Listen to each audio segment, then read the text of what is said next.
கர்த்தர் எனக்கு கொடுத்த அந்த பெரிதான ஸ்லாக்கியத்திற்காகவும் கிருபைக்காகவும் முதலாவது தேவனுக்கு நான் என்னுடைய நன்றியை நான் தெரிவித்துக் கொள்ளுகிறேன். இன்றைக்கும் உண்மையாகலுமே எப்படி ஏர்னஸ்ட் சொன்னது போல அவன் என்னை அன்போடு கூட எனக்கு முறைப்படி பார்த்தா என்னுடைய மகன் ஏர்னஸ்ட் எனக்கு சன். இன்றைக்கி என்னுடைய கிராண்ட் சன்னுடைய பேரை நான் சொல்லியிருக்கேன். எவ்வளோ பெரிய ப்ரிவிலேஜ் பாருங்கள். நான் என் பிள்ளைகள் இருக்காங்க, என் மகளுக்கு இன்னும் எனக்கும் பிள்ளைகளுக்கு இன்னும் கல்யாணம் மகளுக்கு மூத்தவளுக்கு ஆகலை. ஆனால் அதுக்கு முன்னாடியே நான் பாட்டி ஆகிட்டேன்.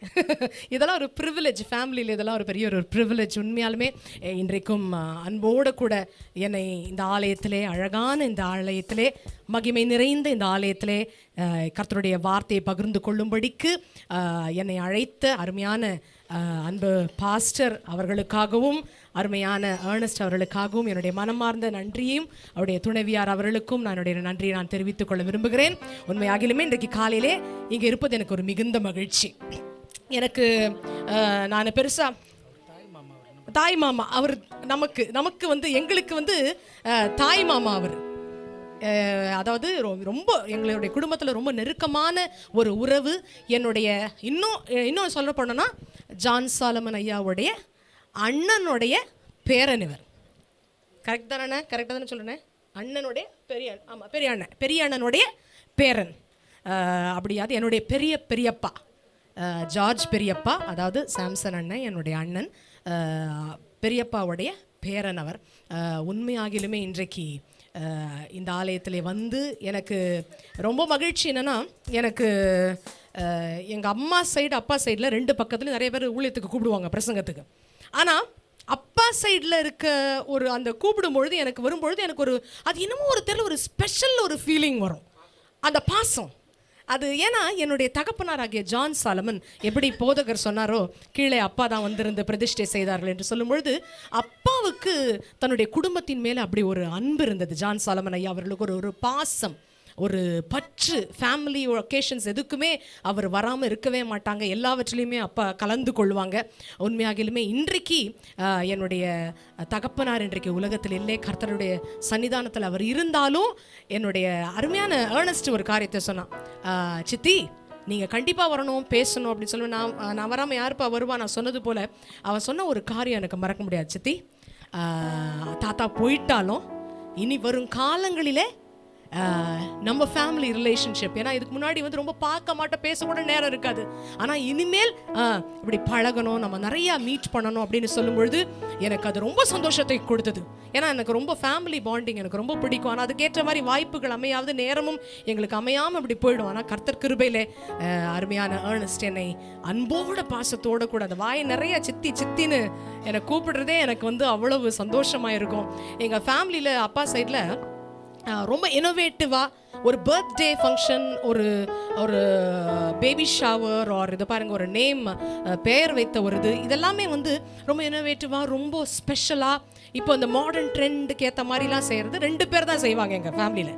எங்கள் அப்பா சைடில் நான் சொல்கிறேன் 2 பாய்ஸ் இது வரைக்கும் செஞ்சுருக்கிறாங்க. முதல்ல என் அண்ணன் சாம்சன் அண்ணனுடைய பையன் அங்கே உட்காந்துருக்கிறாரு, சிம்சன்னு, டாக்டர் சிம்சன். என்னுடைய கண்ணுக்கெல்லாம் என் டாக்டர் அவர் தாங்க, என் கண் பாரு. எங்கள் அப்பா ஜான் சாலமன், எங்கள் அம்மா எனக்கு, எங்கள் அத்தனையுமே எங்களுக்கு கண்ணு. இன்றைக்கி நாங்கள் ஒழுங்காக பார்த்து பேசுகிறோம், என் கண்ணாடி கூட உள்ளே இருக்குது, பார்த்தா திட்டுவார்.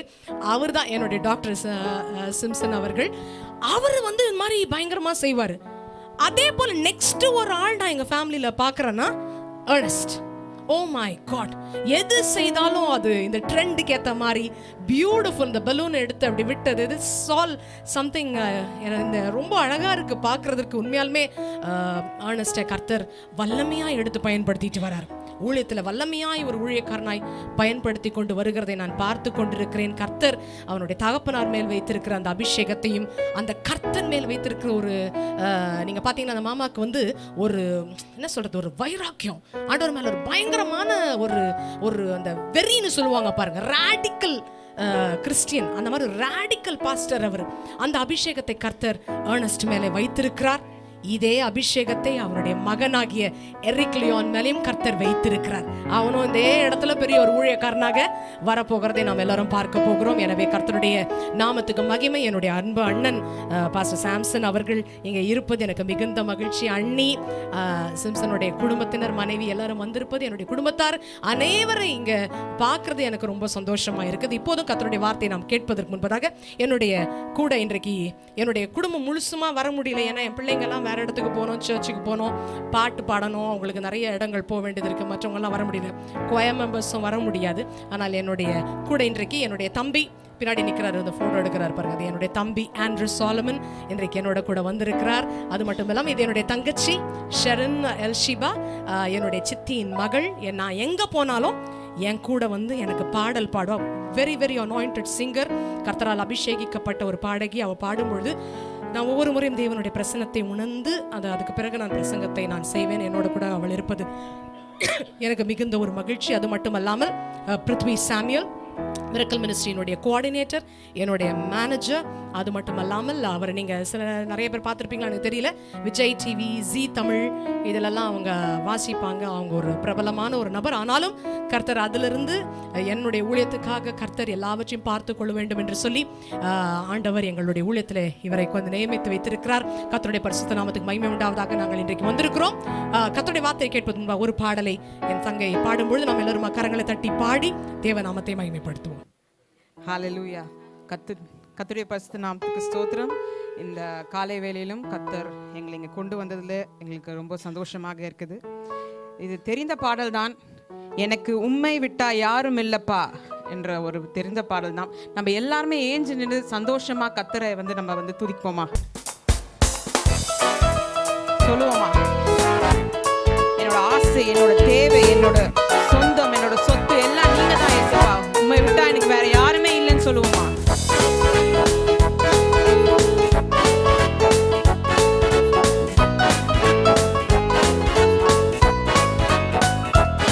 எனக்கு உம்மை விட்டா யாரும் இல்லப்பா, உங்க அன்பை விட்டா எதுவும் இல்லப்பா. எனக்கு உம்மை விட்டா யாரும் இல்லப்பா, உங்க அன்பை விட்டா எதுவும் இல்லப்பா.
ஆசை நீங்கப்பா, என் தேவ நீங்கப்பா, என் சொந்தம் நீங்கப்பா, என் சொத்து நீங்கப்பா, என் ஆசை நீங்கப்பா, என் தேவ நீங்கப்பா, என் சொந்தம் நீங்கப்பா, என் சொத்து நீ. திருப்பியும் சொல்லுவோமா?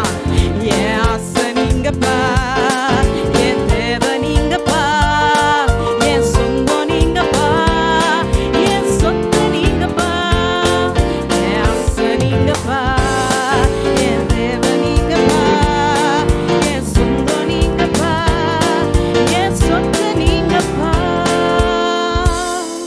அப்படி எல்லோருமா நின்ற வண்ணமாக கரங்களை உயர்த்தி தேவனை நாம மகிமைப்படுத்த போகும். எல்லோருமாக தேவனுடைய ஆவியானவர் எங்கே உண்டோ அங்கு விடுதலை. ஆவியானவர் இங்கே இருக்கிறபடினாலே அவரை மகிமைப்படுத்தி அவரை நாம் வரவேற்க போகிறோம்.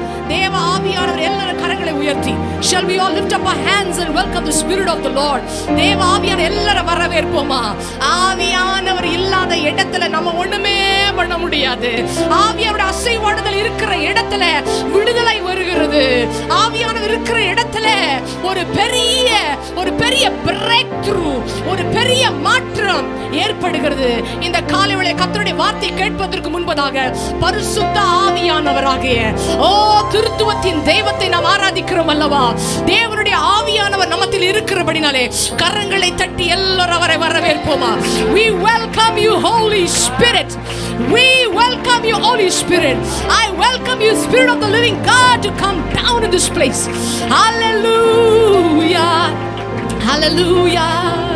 Hallelujah, hallelujah, hallelujah, hallelujah. Sinai மலையினிலே எல்லாரும் சொல்லுமா? இறங்கி வந்தவரே. பாடுங்க. சீனாய் மலையினிலே இறங்கி வந்த தேவனே. Holy Spirit, ஆத்ம பாரம் தீர்க்கவாரும் இந்த வேளையிலே. எல்லோரும் சேர்ந்து சொல்லுவோமா? ஆத்ம பாரம் இந்த வேளையிலே. கரங்களை உயர்த்தி எல்லோருமாய் ஆவியானவரே,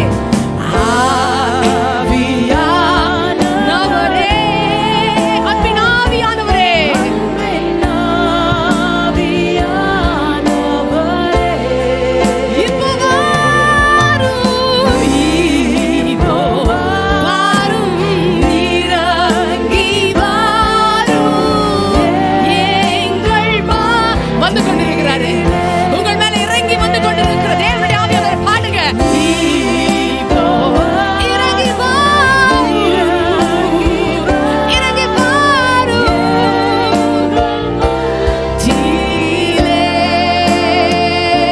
Thank you Jesus. Hallelujah. We glorify your name. எங்கே 2-3 பேர் நாமத்தினாலே கூடி இருக்கிறார்களோ அவர்கள் மத்தியில் இருப்பேன் என்று திருவுள்ளம் பற்றினவர் இந்த காலை வேளை ஆலயத்துக்குள்ளே இருக்கிறார். அவர் இருக்கிறவராகவே இருக்கிறார். நேற்றும் இன்றும் என்று மாறாதவராய் இருக்கிறபடினாலே நம்முடைய தேவனாகிய கர்த்தரை நேசிக்கிற யாவரும் கரங்களை உயர்த்தி, அவரில் அன்பு கூறுகிற யாவரும் கரங்களை உயர்த்தி. மனுஷனை நான் இங்க பார்க்க வரல, ஒரு மனுஷனுடைய சத்தத்தை நான் இங்க கேட்க வரல, கர்த்தருடைய முகத்தை பார்க்க வந்திருக்கிறேன், கர்த்தருடைய சத்தத்தை கேட்க வந்திருக்கிறேன்னு சொல்றவங்க மட்டும் இரு கரத்தை வானத்துக்கு நேராய் உயர்த்தி வெட்கப்படாமல் கூச்சப்படாம கரங்களை உயர்த்தி எல்லாருமாக சேர்ந்து ஹல்லேலூயா ஹல்லேலூயா ஹல்லேலூயா ஹல்லேலூயா. We worship you, we glorify you and we give you glory and honor. Standing before your presence with humble heart, Lord. நீர் உமக்கு முன்பதாக எங்களை தாழ்த்துவோம் ஆண்டவரே. உமக்கு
சிங்காசனம், பூமி உமது பாதபடி.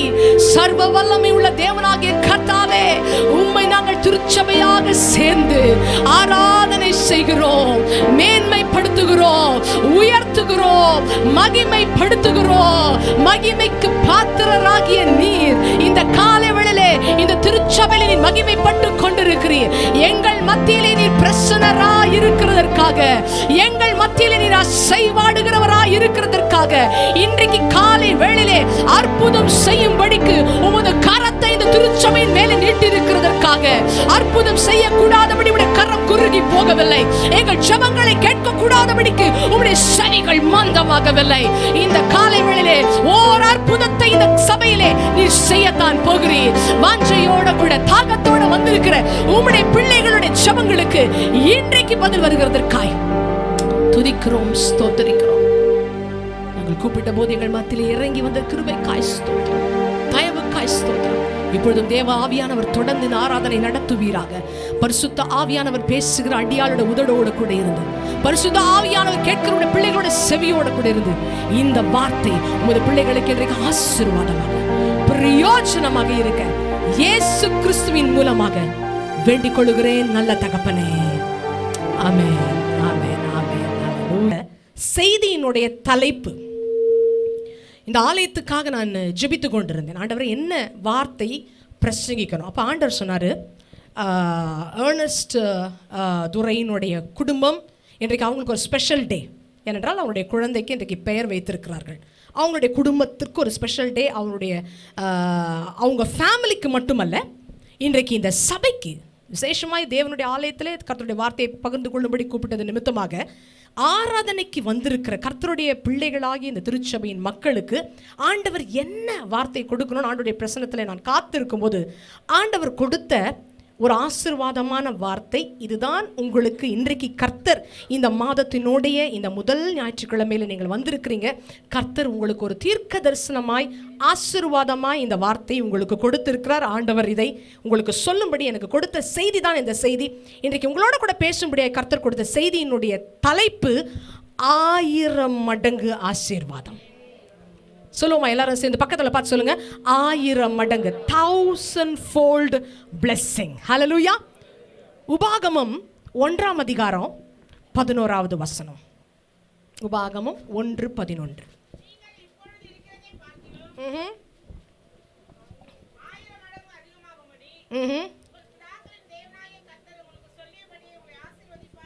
ஆமென். நீங்கள் இப்பொழுது இருக்கிறதை பார்க்கிலும் 1000 மடங்கு அதிகமாகும்படி உங்கள் பிதாக்களின் தேவனாகிய கர்த்தர் உங்களுக்கு சொல்லியபடி உங்களை என்ன செய்வாராம்?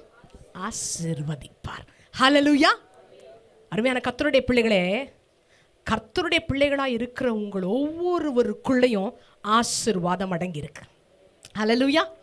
அநேக வேளையில் நம்முடைய வாழ்க்கையினுடைய கட்டாயத்தில், நம்முடைய வாழ்க்கையினுடைய சூழ்நிலைகள் நம்முடைய வேதனைக்குள்ளாக நம்மை திசை திருப்புறபடினாலே நிறைய நேரத்தில் நினச்சிடுறோம், நான் என் ஆசீர்வாதத்தை இழந்துட்டேன், நான் ஆசீர்வாதமான நபர் அல்ல, என் குடும்பத்தில் இருக்கிற எல்லாரும் ஆசீர்வதிக்கப்பட்டவங்க, ஆனால் நான் ஆசீர்வதிக்கப்பட்டவனும் அல்ல, ஆசீர்வதிக்கப்பட்டவள் அல்ல. மற்றவங்க நல்லா இருக்கிறாங்க, மற்றவங்க ஆசீர்வாதங்களை அனுபவிக்கிறாங்க, ஆனால் எனக்குள்ளாக ஏதோ ஒரு குறை இருக்கிறது போல இருக்கு, ஏதோ ஒரு ஜென்ம சாபம் இருக்கிறது போல. நிறைய பேர் நினச்சிக்கிறாங்க, சிலர் அவர்களே நினச்சிக்கொள்றது என்னன்னா, நான் ஒரு சாபம், நான் ஆசீர்வாதம் அல்ல, நான் ஒரு சாபம், நான் ஏன் இந்த உலகத்திலே பிறந்தேன் என்றே தெரியலை, நான் நல்லா இருக்கணும், நான் ஆசீர்வாதமா இருக்கணும் தானே என்னை பார்க்குறவங்க எல்லாம் ஜெபம் பண்றாங்க, நான் ஆசீர்வாதமா இருப்பேன் என்று சொல்லி தானே தீர்க்க தரிசனங்கள் உரைத்தார்கள். ஆனா என்னுடைய தீர்க்க தரிசனம்லாம் எங்க? என்னை குறித்து கர்த்தர் சொன்ன ஆசீர்வாதத்தின் வார்த்தைகள் எல்லாம் எங்கே? என் ஆசீர்வாதங்களை நான் இன்னும் பார்க்கவில்லையே. ஹல்லேலூயா. அருமையான கர்த்தருடைய பிள்ளைகளே, கர்த்தர் வைத்திருக்கிற ஆசீர்வாதம் வெளியில இல்லை, உலகத்தில் 1000 இருக்கும்.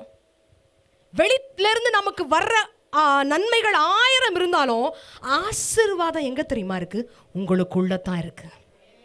உங்க ஒவ்வொருவருக்குள்ளும் தான் கர்த்தர் தமது ஆசீர்வாதத்தை வைத்திருக்கிறார். அதை எப்போ நம்ம கண்டுபிடிக்கிறோமோ நம்ம தான் ஆசீர்வதிக்கப்பட்டவங்க. ஹல்லேலூயா, நம்ம தான் ஆசீர்வதிக்கப்பட்டவங்க. சில நேரங்களில் ஆசீர்வாதங்கள் மற்றவர்கள் மூலமா நமக்கு வரும். சில நேரங்களிலே அந்த ஆசீர்வாதங்கள் நமக்கு தங்காது. மற்றவர்கள் மூலமாய் வருகிற ஆசீர்வாதங்கள் கொஞ்ச நாள் இருக்கும். அந்த ஆசீர்வாதங்கள் ரொம்ப நாளைக்கு நிலைக்காது, தங்காது. ஆனால் நாமவே தேவ சன்னிதானத்திலிருந்து பெற்றுக்கொள்ளுகிற ஆசீர்வாதம் தான் நிலைக்கும். ஆமென். ஈசாக்கை எடுத்துக்கொள்ளுங்களேன். ஈசாக்கினுடைய மகன், இந்த 2 சன்ஸ் இருக்கிறாங்க, ஈசா அண்ட் ஜேக்கப். இவன் இந்த யாக்கோபு தன்னுடைய தாய் சொல்லி, தாயினுடைய இன்ஃப்ளூயன்ஸ் மூலமா அவன் என்ன பண்றான்? ஆசீர்வாதத்தை பெற்றுக்கொள்றான். யார் பேச்சை கேட்டு செய்யறான்? அதெல்லாம் தாய் சொல்லை தட்டாத ஒரு மகன் அவர். தாய் சொன்னாங்கன்றதுக்காக அம்மா மூலமா வந்த ஒரு ஆசீர்வாதம் தான், அவனா பெற்றுக்கொண்ட ஒரு ஆசீர்வாதம் அல்ல. முதல் ஆசீர்வாதத்தை நான் சொல்லுகிறேன். எப்படியோ சகோதரனை ஏமாற்றி பெற்றுக்கொண்ட ஒரு ஆசீர்வாதம். யார் பேச்சை கேட்டு? தாயின் சொல்லை கேட்டு.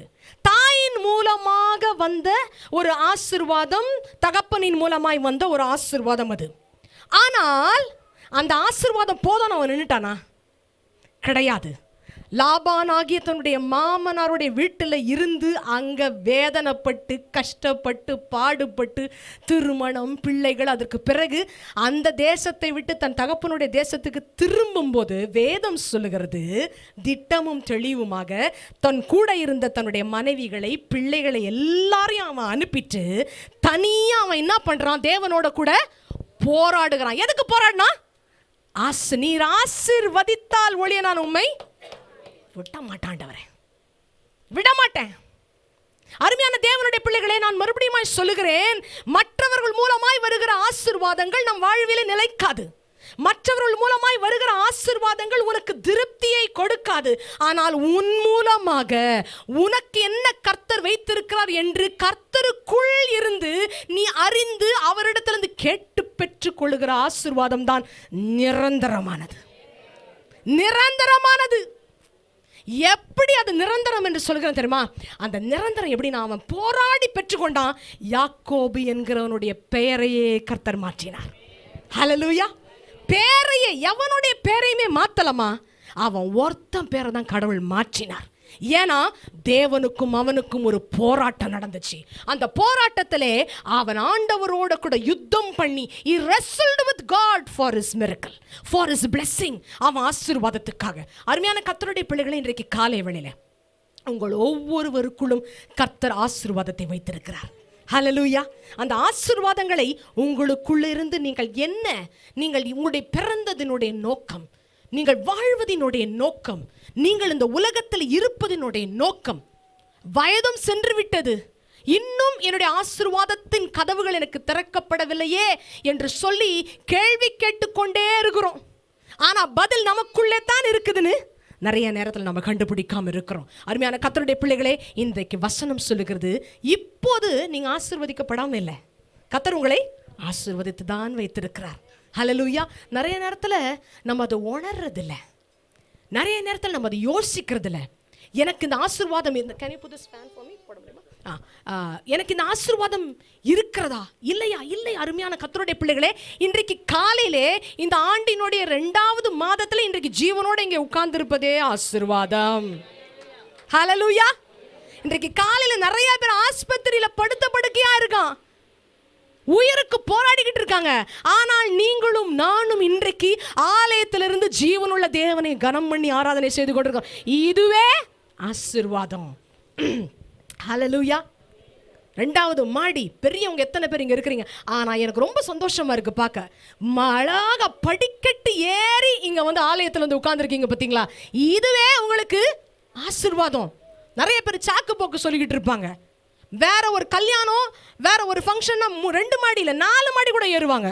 ஆனால் தேவனுடைய ஆலயத்துக்கு 1 மாடி ஏற சொல்லுங்க, குறை சொல்லுவாங்க.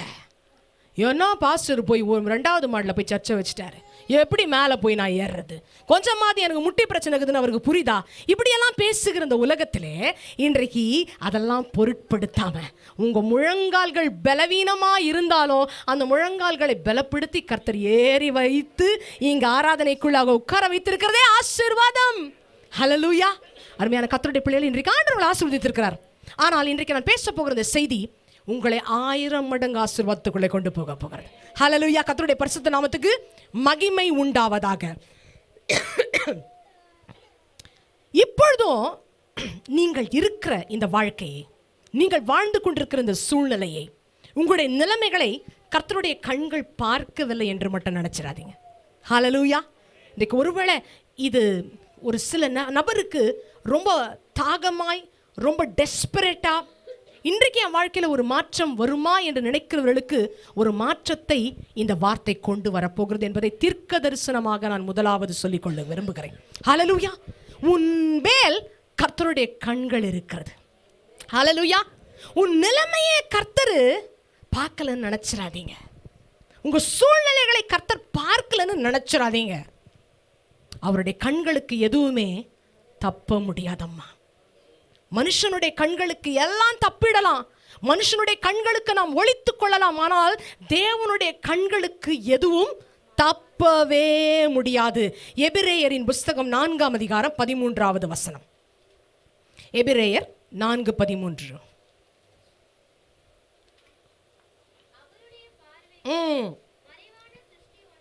அவருடைய பார்வைக்கு மறைவான சிருஷ்டி ஒன்றுமில்லை, சகலமும் அவருடைய கண்களுக்கு முன்பாக நிர்வாணமாயும் வெளியரங்கமாயும் இருக்கிறது. அவருடைய பார்வைக்கு மறைவானது ஒன்றுமில்லை. அருமையான கர்த்தருடைய பிள்ளைகளே, ஒண்ணுமே கர்த்தருடைய பார்வைக்கு நம்ம மறைக்கவே முடியாது. நம்ம போகிற சந்தோஷமான சூழ்நிலையும் கர்த்தர் பார்க்கிறார், நம்ம போய்கொண்டிருக்கிற கடினமான சூழ்நிலையும் கர்த்தர் பார்க்கிறார். இன்றைக்கு காலை வேளையில 4 பேருக்கு முன்னால சிரித்து கொண்டு இருக்கிறீங்க, 4 பேருக்கு முன்னால நல்லா இருக்கிற மாதிரி நடிச்சுக்கிட்டு இருக்கீங்க, அதையும் கர்த்தர் பார்க்கிறார். இங்கிருந்து வீட்டுக்கு போன பிறகு உன் வீட்டினுடைய கதவை அடைத்து நீ தனியாக அழுகிறதையும், உன் பாத்ரூமை பூட்டிக்கிட்டு நீ தனியாக அழுகிறதையும், ராத்திரி நீ உறங்கும் போது உன் தலையணை நனைகிறதையும் மனுஷன் பார்க்கலனாலும் கர்த்தர் பார்த்து விட்டார். கர்த்தர் எல்லாவற்றையும் காண்கிற தேவனாயிருக்கிறார். ஹல்லேலூயா.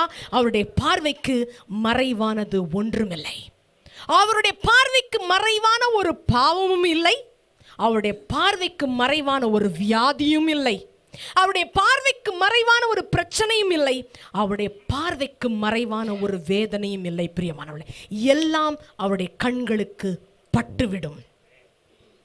அவருடைய கண்கள் எல்லாவற்றையும் பார்த்து கொண்டே இருக்கிறது. பிரியமானவர்களே, அவருடைய கண்கள், ஏன்னா அவருடைய அந்த கண்கள் தகப்பனின் கண்கள். அம்மா, தகப்பனின் கண்கள். நான் அந்த எல்கேஜி யூகேஜி கிண்டர் கார்டன் படிக்கும்போது எங்கள் அப்பா சொல்லுவாங்க, நான் வளர்ந்த பிறகு தான் சொன்னாங்க, என்ன சொல்லுவாங்கன்னா, ரொம்ப அட்டகாசம் பிடிச்ச ஒரு பிள்ளை நான், ரொம்ப கஷ்டம், கொண்டு போய் ஸ்கூல்லலாம் போய் விட்டுட்டு வர முடியாது. ஸ்கூலில் கொண்டு விட்டுட்டாங்கன்னா 10 ஃபோனு அப்பாவுக்கு வரும், வந்து உங்கள் பொண்ணை தயவு செய்து கூட்டு போயிடுங்க, மற்ற பிள்ளைங்களாம் கூட படிக்க விட மாட்டேன்னுது, கத்துது, ஆர்ப்பாட்டம் பண்ணுது, என்னை எங்கள் அப்பா கிட்ட விட்டுருன்னு சொல்லுது, பயங்கர ரகலை பண்ணுதுன்னு. அந்த மாதிரி பயங்கரம் நாட்டி ஸ்கூலில் இருக்க பிடிக்காத. ஆனால் எங்கள் அப்பா ஒன்று சொல்லுவார், ஜான் சாலமன் ஐயா, ஷீபா, உன்னை கொண்டாந்து கிளாஸில் விட்டுட்டு அப்பா போயிட மாட்டேன். அப்பா போனதில்லடா, அப்போ என்னென்ன பண்ணுவீங்க? விட்டுட்டு போக மாட்டேன்னுலாம் சொல்லிட்டு உள்ள நான் அழ வச்சுட்டீங்களே, லோலாம் கத்தின்லாம் அழுவுறேன், அப்போ எங்கப்பா போனீங்க? இல்லைம்மா, ஸ்கூலில் தான், அதே பில்டிங்கில் தான், ஜன்னல் கிட்ட நின்றுட்டு உன்னை பார்த்துக்கிட்டே இருந்தேன். ஒருவேளை ரொம்ப பிரச்சனை முத்தி போச்சுன்னா பிள்ளைய அப்படியே தூக்கிட்டு வீட்டுக்கு போயிடலாம். ரொம்ப நீ அங்கே வந்து கஷ்டப்படுறேன்னா உன்னை தூக்கிட்டு போயிடலாம் தான் அப்பா பாப்பா. ஆனால் கொஞ்சம் கவனிப்பேன் தூரத்துலேருந்து, நீ எவ்வளோ நேரம் அந்த அழுவுற, எவ்வளோ நேரம் அங்கே வந்து நீ தாக்கு பிடிக்கிறேன்னு பார்ப்பேன். கொஞ்சம் நேரம் அழுவேன், விட்டுருவேன், மனசு வலிக்கும், என் குழந்தை அங்கே உள்ள கிளாஸில் அழுவுதேன்னு எனக்கு வலிக்கும். ஆனால் கொஞ்ச நேரத்தில் நீயே அப்படியே சமாளிச்சுக்கிட்டு அப்படியே பிள்ளைகளோட விளையாடி அப்படியே கிளாஸில் போய் நானும் அப்பாவும் கடந்து போய்விடேன். அப்பா என் பிள்ளை நார்மல் ஆயிடுச்சு. அருமையான கர்த்தருடைய பிள்ளைகளே, ஒரு பூலோகத்தின் தகப்பனே ஒரு பிள்ளையின் மேல் அவ்வளவு கவனம் வைக்கிறார் என்றால், ஒரு பூலோகத்தின் தகப்பன் ஒரு பிள்ளையின் மேல் அவ்வளவு ஒரு பாசம், ஒரு பூலோகத்தின் தகப்பன் தன் பிள்ளை சமாளிக்கும், தன் பிள்ளை தப்பிக்கும், தன் பிள்ளை இந்த சூழ்நிலையை எப்படியாவது ஜெயம் கொண்டு வெளியே வரும், கொஞ்சம் விட்டு பார்க்கிறேன் என்று தகப்பன் நினைக்கும் பொழுது பரலோகத்தின் தகப்பன் எவ்வளவு அதிகமாய் நம்ம யோசிப்பார். ஹல்லேலூயா, ஹல்லேலூயா. சில நேரத்தில் ஆண்டவர் ஆசீர்வாதங்களை அள்ளி குழாயை திறந்த மாதிரி கொட்டி கொடுத்துட மாட்டார். நிறைய பேருக்கு அதுதான் ஆசை. எவ்வளோ பெரிய தெய்வம் இவர், உலகத்தை படைத்த சர்வ வல்லமை உள்ள தேவன், எல்லாமே இவருடையது, நம்ம நிற்கிற பூமியை கூட நமக்கு சொந்தமாக்கி தருவாருன்றாரு. அவ்வளோ பெரிய வல்லமையுள்ள ஆசீர்வாதமான தேவன், அவருக்கு குழாயை திறந்து விட்ட மாதிரி நமக்கு ஆசீர்வாதங்களை கொடுக்க முடியாதா? கொடுப்பார். ஆசீர்வாதங்களை கூரையை பித்து கொண்டு கொடுக்கிற தெய்வம் தான் நம்முடைய ஆண்டவர்.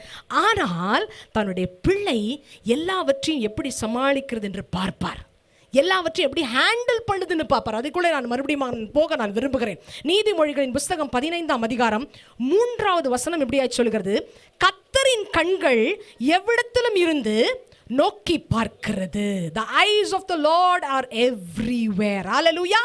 கர்த்தருடைய கண்கள் எங்க இருக்கா? எல்லா இடத்துலயும் இருக்கு. நீங்க எங்க போனாலும் அவருடைய கண்ணு உங்களை பார்க்கும். நீங்க என்ன நன்மை செஞ்சாலும் அந்த கண்ணு பார்க்கும், எல்லா தீமை செஞ்சாலும் அந்த கண்ணு பார்க்கும். ஒரு பையன் என்னை கேட்டான், ஆண்டி நீங்கள் பிரசங்கத்தில் இப்படி சொன்னீங்க, நல்ல செஞ்சாலும் பார்ப்பாரு, கெட்டது செஞ்சாலும் பார்ப்பாரு. அப்போ நான் குடிக்கிறேன், நான் சிகரெட்டு பிடிக்கிறேன், தியேட்டருக்கு போகிறேன், படம் பார்க்குறேன், இதெல்லாமா அவர் பார்ப்பாரு? நான் சொன்னேன், ஆமாம் பார்ப்பாரு. என்ன ஆண்டி அவ்வளோ பெரிய தெய்வனை நீங்கள் பார்ப்பாரு சொன்னியோ?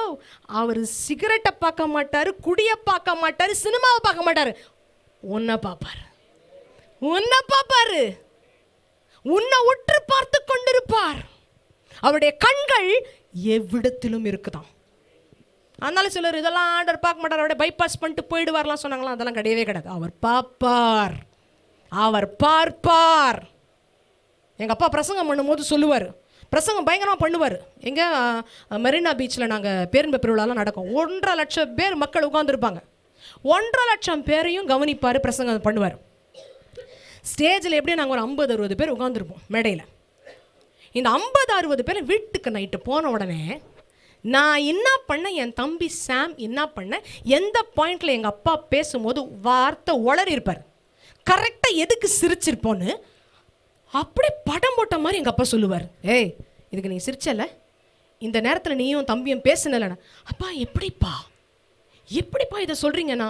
எங்கள் அப்பா ஒரு காரியம் சொல்லுவார் அடிக்கடி, எனக்கு தலையை சுற்றி கண்ணு இருக்குது, என்கிட்ட எவனும் தப்பிக்க முடியாது, இல்லைனா இதான்டா ஜான் சாலமன் அப்படின்னு எங்கள் அப்பா சொல்லுவார். அருமையான கர்த்தருடைய பிள்ளைகளே, ஆண்டவரும் அப்படித்தான். ஹல்லேலூயா. அவர் எல்லாவற்றையும் பார்த்து கொண்டிருக்கிறார். ஹல்லேலூயா. இங்கே நம்ம பார்க்கிறோம், அவர் உங்களை ஆசீர்வதிக்க போகிறார், அவர் உங்களை ஆசீர்வதிக்க போகிறார். அவருடைய கண்களுக்கு எதுவும் தப்பவே முடியாது. இன்னைக்கு ஒருவேளை இன்றைக்கு காலையில் கர்த்தருடைய வார்த்தையை கேட்டுக்கொண்டிருக்கிற அன்பான பிள்ளைகளே, ஒரு துக்கத்தோடு ஒரு பாரத்தோட கூட, என்ன பார்த்துக்கொள்ள இந்த உலகத்தில் யாரும் இல்லை, சொந்தம் பந்தம் எல்லாம் என்னை சுற்றி சில உறவுகள் இருந்தாலும் என்ன நல்லா பார்த்துக்கிறதுக்கு, என் மேல் கவனம் செலுத்துவதற்கு எனக்கு யாரும் இல்லை என்று சொல்லுகிற உங்களை பார்த்த ஆண்டவர் இந்த காலை வேளையில் சொல்லுகிறார், நான் உனக்காக இருக்கிறேன், நான் உன்னை பார்த்து கொள்வேன், என் கண்களை உன்மேல் பதிவு செய்கிறேன் என்று கர்த்தர் இந்த காலை வேளையிலே உங்களை பார்த்து சொல்லிக் கொண்டிருக்கிறார். ஹல்லேலூயா. நீங்கள் இப்பொழுது இருக்கிறதை பார்க்கலாம் 1000 மடங்கு ஆசீர்வாதத்தை அனுபவிக்க போறீங்க. 1000 மடங்கு அதிகமான ஆசீர்வாதத்தை கர்த்தர் உங்களுக்கு கொடுக்க போகிறார். அருமையான கர்த்தருடைய பிள்ளைகளை, நான் ஏற்கனவே சொன்னது போல அநேக ஆசீர்வாதங்களை நீங்கள் பெற்றுக்கொண்டிருக்கிறீர்கள், அநேக நன்மைகளை நாம் பெற்றுக்கொண்டிருக்கிறோம். அது சில நேரத்தில் சபையில் சாட்சியாக சொல்ல மாட்டோம். உண்மையாக நான் ஒன்று சொல்லட்டுமா? ஒரு சின்ன அற்புதத்தை கர்த்தர் ஒரு வாரத்தில் உங்களுக்கு ஒரு அற்புதம் செஞ்சார்னா, அந்த ஞாயிற்றுக்கிழமை ஆலயத்தில் சாட்சி கொடுத்து பாருங்க, பயங்கரமாக டபுள் ஆகிடும் ஆசீர்வாதம், பயங்கர டபுள் ஆகிடும். இது என்னுடைய அனுபவத்தில் நான் சொல்லுகிறேன். என் அனுபவத்தில் கர்த்தருக்குரிய தசம பாகத்தில் நான் ரொம்ப கரெக்டாக இருப்பேன். கர்த்தருக்கு கொடுக்க தசமபாகம் அந்த ஃபர்ஸ்ட் வீக்கு எங்கே போதெல்லாம் கிடையாது, யாருக்குமே கொடுக்க மாட்டேன், ஆலயத்துக்கு தான் போகணும். அது தசம 10ல் 1 பங்கை தேவனுக்கு நீ கொடுக்கணும். ஏன்னா அப்போ தான் உனக்கு ஆசீர்வாதம் வரும். அதில் நம்ம கை வச்சுட்டோன்னா என்ன அர்த்தம் தெரியுமா? கர்த்தருடைய ஆசீர்வாதத்தை நம்ம திருடி கொள்ளுகிறோம். ஆண்டவர் நமக்காக வைத்ததெல்லாம் நம்ம ஆண்டவரை ஏமாத்துறது போல, அவர் கொடுத்த ஆசீர்வாதங்களை நம்ம ரொம்ப கிரீடியாக பெற்றுக்கொள்ளுகிறோம். திருப்பி அவருக்கு கொடுக்கறதுக்கு மனமில்லை. நம்ம பணத்தால் ஆண்டவருடைய ராஜ்யம் வளரலைங்க. இது ஒரு act of obedience. Act of obedience, கர்த்தருக்கு கொடுப்பது. தேவனுடைய ஆலயத்துக்கு வரும்பொழுது தசம பாகத்தில் நாம் உண்மையாக இருக்கணும். தேவனுடைய ஆலயத்துக்கு வரும்பொழுது காணிக்கையில் நாம் உண்மையாக இருக்கணும்.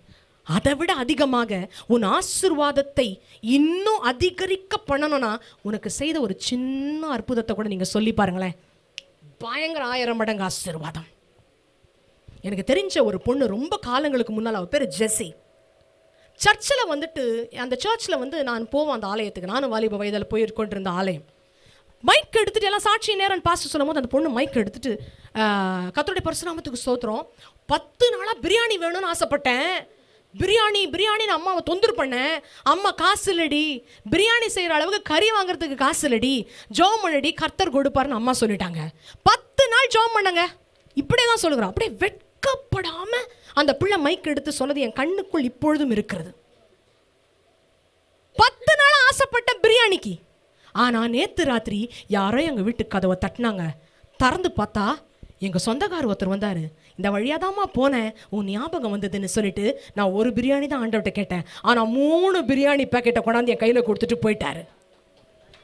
இது ஒரு வாலிப பிள்ளை ஒரு புல்பிட்டில் நின்று மைக் எடுத்து சொல்லணும்னா அது ஒரு சாதாரணமான ஒரு விஷயம் அல்ல. அது ஒரு ஆக்சுவலாக பார்த்தா மற்ற பிள்ளைகள்லாம் அது ஒரு கேலியாக பார்த்தாங்க. பாருங்க, பிரியாணிக்கு போய் இது சாட்சி கொடுத்துன்னு இருக்குது. ஏன் பின்னாடியே உள்ள வாலிப பிள்ளைங்களாம் கிண்டல் பண்ணாங்க. ஆனால் பின்னாடி இருந்த கிண்டல் பண்ண பசங்க இன்னைக்கு ஒன்றும் இல்லாமல் இருக்காங்க. மைக்கை பிடிச்சி பிரியாணிக்காக சாட்சி கொடுத்த பண்ணி இன்னைக்கு எப்படி தெரியுமா இருக்கா? உடம்ப தலையிலேருந்து கால் வரைக்கும் பார்த்தீங்கன்னா எப்படி ஒரு 100 சவரன் நகை போட்டிருப்பா. ஒரு வீடில் 4 வீடு கட்டிட்டா. எத்தனையோ கார் வச்சிருக்கா. பேங்க்ல மேனேஜரா இருக்கிறா. இன்னைக்கும் நான் சொல்லுவேன், அந்த பிள்ளை தேவனுடைய ஆலயத்தில் கர்த்தர் ஒரு சின்ன காரியத்தை கொடுத்தாலும் அது எனக்கு ஆசீர்வாதமாய் கொடுத்தார், இது எனக்காய் கர்த்தர் கொடுத்த ஆசீர்வாதம்னு வெட்கம் பார்க்காமல் தேவனுடைய சன்னிதானத்தில் கொடுக்கிற சாட்சி. பிரியமானவர்களே, சாட்சி கொடுப்பதற்கு மட்டும் வெட்கப்படவே நாம கூடாது. ஹல்லேலூயா. சாட்சி கொடுப்பதில் எப்போதும் நாம் கரெக்டா இருந்துடணும். ஆண்டவர் அதை பார்ப்பார். நீ என்ன கனம் பண்ணினா நான் உன்னை கனம் பண்ணுவேன்றாரு. அவர் உனக்கு செய்த நன்மைகளை நீ இப்படிதான் திருச்சபையின் முன்பதாக சாட்சியாய் சொல்லும் பொழுது நீ அவரை கனம் பண்ணுகிற. சாட்சி மக்களுக்கு அல்ல, சாட்சி ஒரு போதகனுக்கல்ல. நீ தேவ நாமத்தின் மகிமைக்காக அவரை கனம் பண்ணும் விதமாய் சொல்லும்போது ஆண்டவர் பாப்பா, நீ என்ன கனம் பண்ணுகிறாயா, நான் உன்னை கனம் பண்ணுவேன். டபுளா எடுத்துக்கோ ஆசீர்வாதத்தை. 3 பிரியாணி 8 பிரியாணி சாப்பிடு, உனக்கு டபுள் ஆக்குற ஆசீர்வாதத்தை. அருமையான கர்த்தருடைய பிள்ளைகளே, கர்த்தருடைய 1000 மடங்கு ஆசீர்வாதம் உனக்கு வேண்டும் என்றால் உன்னிடத்துல தான் இருக்கிறது. நாம் சில காரியங்களை நமக்குள்ளே இருந்து மாற்றிக்கொள்ள வேண்டும்.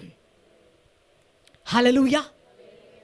ஆண்டவருக்கு எப்போதும் ஒரே நிலைமையில் நீங்கள் இருக்கிறது பிடிக்காது. பிரியமானவர்களே, நீங்கள் இப்போ இருக்கிறீங்க பார்த்தீங்களா, ஒரே நிலைமை நீங்கள் நினச்சிட்டு இருக்கீங்க பாருங்க. இதே நிலைமையில என் வாழ்க்கையில் நான் எவ்வளோ நாள் இருக்க போகிறேன்? இதே ஸ்டாண்டர்ட் ஆஃப் லைஃப், எங்கேயுமே நான் மேலே ஏறல இறங்கலை, இதே ஸ்டாண்டர்டில் இருக்கிறேன். என் ஸ்டாண்டர்டு உயராதா? என் தரம் மாறாதா? இப்படியே தானே இந்த வீட்டில் தான் நான் வாழ்வனா? இதே வேலை தான் இருப்பேனா? அருமையான கர்த்தருடைய பிள்ளைகளே, நீங்கள் ஒரே நிலையில் இருப்பது கர்த்தருக்கு பிரியம் அல்ல. ஆண்டவர் உங்கள் நிலையை இன்னைக்கு காலையில் மாற்ற போகிறார்.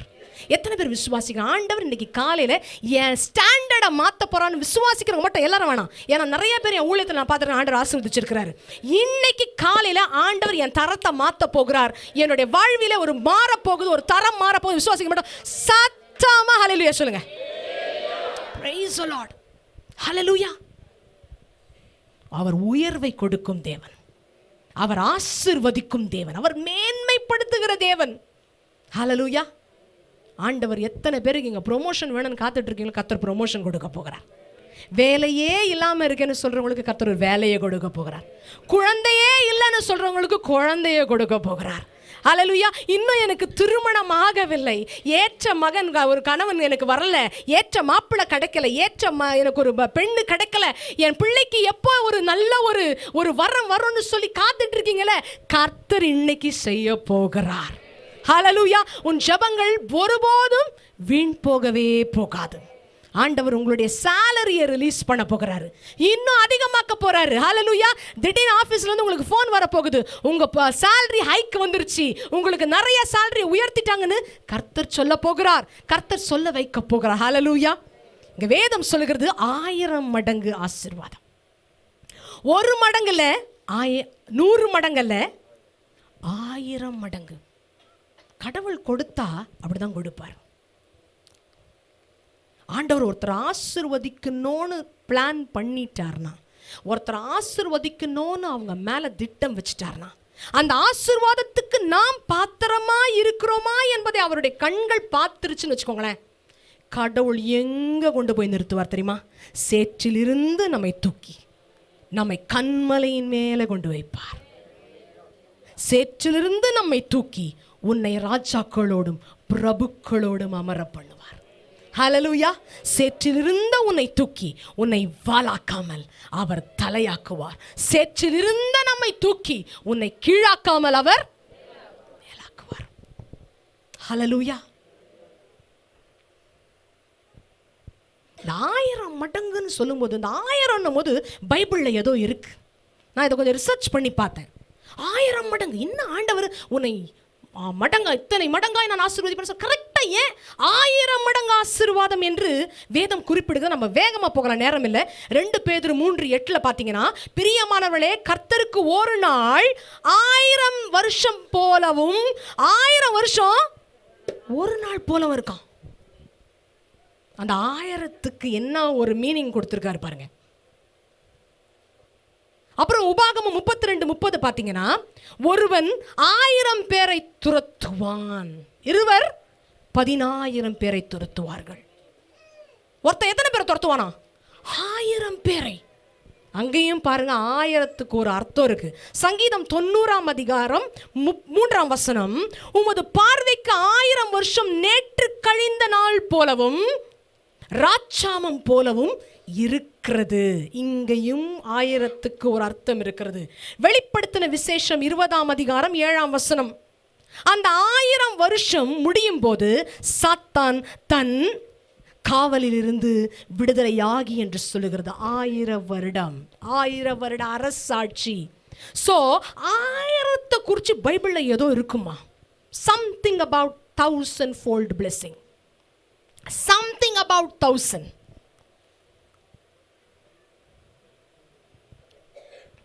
ஆயிரம் மடங்கு ஆசீர்வாதத்தை உங்கள் மேல், உங்கள் தலைகளின் மேல் கர்த்தர் இந்த காலை வேளையில வைக்கிறார். கர்த்தருடைய பரிசுத்த நாமத்துக்கு ஸ்தோத்திரம். இன்றைக்கு கர்த்தர் உங்களை ஆசீர்வதிக்க போறார் என்கிற நிச்சயம் எனக்கு அதிகமாக இருக்கிறது. ஹல்லேலூயா. எத்தனை பேர் இந்த வார்த்தைகளை உங்களுக்கு தீர்க்க தரிசனமாக இங்கே எடுத்துக்கொள்ளுகிறீர்கள் என்று தெரியாது. ஆனால் இதை தீர்க்க தரிசனமாய் எடுத்துக்கொள்ளுடைய வாழ்விலே இந்த ஜனம், இந்த நிமிடம், இந்த செகண்ட்ல இருந்து நீங்க 1000 மடங்கு ஆசீர்வாதத்தை அனுபவிக்க போறீங்க. அது எப்படின்னு தெரியாது. ஆனா ஆண்டவர் உங்களுக்கு வானத்தின் பலகணிகளை திறந்து இடங்கொள்ளாமல் போக மட்டுமான ஆசீர்வாதங்களை கொடுக்க போகிறார். ஹல்லேலூயா. கர்த்தருடைய பரிசுத்த நாமத்துக்கு ஸ்தோத்திரம். அருமையான கர்த்தருடைய பிள்ளைகளே, 1000 மடங்கு ஆசீர்வாதத்தை கர்த்தர் உங்களுக்குள்ளே வச்சிருக்கிறாரு. அது எப்படி தெரியுமா கண்டுபிடிக்கலாம்? இன்னைக்கு ஒரு பொருள் வாங்குறோன்னு வச்சுக்கோங்க. இந்த பொருளை போய் நான் கடையில் வாங்குறேன்னா, இந்த பொருளோட கூட ஒரு சின்ன அட்டை கொடுப்பான், பார்த்துருக்கீங்களா? அது பேர் என்ன? Manual card. Manual card. அந்த மேனுவல் கார்டு எதுக்குன்னா, ஒரு வாஷிங் மிஷினே வச்சுக்கொள்ளுங்களேன், ஒரு ஃபுல்லி ஆட்டோமேட்டிக் வாஷிங் மிஷின் கூட. அது அவ்வளோ பெருசாக இருக்கும் மெஷினு. ஆனால் உள்ளே இருக்கிற அந்த மேனுவல் அட்டை இவ்வளோண்டு சின்னதாக இருக்கும். கையேடு இவ்வளோண்டு தான் இருக்கும் அந்த கையேடு. This small. அதை திறந்து பார்த்தீங்கன்னா இது எப்படி பயன்படுது? சில நேரத்தில் மெஷின் ஆன் பண்ணுறோம், இட்ஸ் ஃபுல்லி ஆட்டோமேட்டிக் மெஷின். அப்படி போடுறேன் இப்படி போடுறேன், எங்கேயாவது மாட்டிக்கும், அதை சிக்கிக்கும், ஐயோ இது என்னடா தப்பாயிடுச்சே, ஒன்று ஆளுங்களுக்கு ஃபோன் பண்ணுவோம். ஆளுங்களுக்கு ஃபோன் பண்ணால் கூட அந்த சர்வீஸ் ஸ்டேஷனில் உங்கள் மேனுவல் புக்கை திறந்து பாருங்கள், அதில் டவுட்ஸ் இருந்தால் அது கிளியர் பண்ணிடும். உடனே அந்த மேனுவல் புக்கை டக்குன்னு திறந்து பார்த்துட்டு என்னவா இருக்கும் எதுவாக இருக்கும், இது how to operate this, how to operate that அப்படின்னு எல்லாம் பார்த்துட்டு அதை கரெக்டாக ஆப்ரேட் பண்ணும்போது அது கரெக்டாக இயங்கும். அது உங்கள் வீட்டுக்கு வந்து ஆசீர்வாதம், உங்கள் வீட்டுக்கு வந்து ஒரு பொருள், அதை நீ பயன்படுத்தணும்னு டைரக்டாக பண்ண. ஆனால் சம்டைம்ஸ் கரெக்டான ப்ராப்பர் வேலை உனக்கு வந்து ஆசீர்வாதத்தை நீ பயன்படுத்தணும்னா அந்த மேனுவல் புக்கை வாசித்தாதான் முடியும். அருமையான கர்த்தருடைய பிள்ளைகளே, உங்களை ஆண்டவர் படைத்து உங்களை இந்த ஆண்டவர் இந்த வாழ்க்கையிலே உங்களை வளரச் செய்து இந்த வாழ்க்கையிலே உங்களுக்கு உயர்வை கொடுத்து உங்களுக்கு ஆசீர்வாதங்களை கொடுத்து உன் நிலைமையை கர்த்தர் மாற்றணும்னு விரும்பி உன்னை படைத்த போதே உன் கூடவே சேர்ந்து ஒரு மேனுவல் புக்கையும் கொடுத்தார். நீங்க தான் ஆசீர்வாதம். ஆனா நீங்க ஆசீர்வாதமா இருக்கிற நீங்கள் இன்னும் 1000 மடங்கு ஆசீர்வாதமாய் மாறணும்னா அந்த மேனுவல் புக்கை திறந்தா தான் நீங்க ஆசீர்வாதம் பெற்றுக்கொள்ள முடியும். கையில் இருக்கிற பைபிளை எடுத்து எல்லாம் அப்படியே உயர்த்தி காட்டுவோமா? இதுதான் உங்களுக்கு கர்த்தர் கொடுத்த மேனுவல் புக். இதுதான் எனக்கு கர்த்தர் கொடுத்த மேனுவல் புக்கு. நம்ம ஆசீர்வாதத்துக்கு யார் யாருக்கோ ஃபோன் பண்ணி கேட்டுக்கிட்டு இருக்கோங்க. நம்ம ஆசீர்வாதத்துக்கு யாருக்கிட்டையாவது நமக்கு அற்புதம் கிடைக்குமா, எனக்கு லோன் கிடைக்குமா, எனக்கு கடன் கிடைக்குமா, எனக்கு இவங்க உதவி செய்வாங்களா, எனக்கு அவங்க ஒரு 1000 ரூபா கொடுப்பாங்களா, எனக்கு இவங்க ஏதாவது தேவையை சந்திப்பாங்களா, நான் என்னுடைய பிஸ்னஸுக்கு நான் இங்கே போய் நான் ஏதாவது வாங்கட்டுமா, இங்கே நான் இதை செய்யட்டுமா, நான் அதை செய்யட்டுமா, படிப்புக்கு நான் இங்கே. அருமையான தேவனுடைய பிள்ளையே, உன் வாழ்வினுடைய ஆசீர்வாதம் இதில் தான் அடங்கியிருக்கு. உங்களுடைய வாழ்வின் ஆசீர்வாதம் கர்த்தருடைய பரிசுத்த வேதாகமத்தில் அடங்கி இருக்கிறது. இதில் இருக்கிற அத்தனை வாக்கு தத்தங்களும் உங்களுக்கு தான். ஹல்லேலூயா. அத்தனை வாக்கு தத்தங்களும் உங்களுக்குரியது தேவனுடைய பிள்ளைகளே. அத்தனை வாக்கு தத்தங்களும் தேவன் உங்களுக்கு கொடுத்திருக்கிறார். ஹல்லேலூயா. முதல்ல சொன்னது போல அவர் தகப்பன், உங்களை படைத்த தகப்பன் எல்லா ஆசீர்வாதத்தையும் தன் பிள்ளைக்கு அள்ளி கொடுத்தணும்னு விரும்புவார். என் பிள்ளைங்க இருக்காங்க, எனக்கு 3 பிள்ளைங்க. மூத்தவளுக்கு 25 வயசு, அடுத்தவனுக்கு 23 வயசு, மூணாவது ஒரு கெடாக்குட்டி அவருக்கு 10 வயசு. சின்னவருக்கு கொஞ்சம் கேட்குறதெல்லாம் வாங்கி கொடுத்துருவோம், டக் டக் டக்குன்னு செஞ்சுருவோம். ஆனால் பெருசுங்க இருக்குது பார்த்தீங்களா, அப்படி கிடையாது. நான் எதையுமே டக் டக்குன்னு கொடுக்க மாட்டேன். அதுக்குன்னு வாங்கி கொடுத்த காலங்கள் உண்டு. ஆனால் காலங்கள் போக போக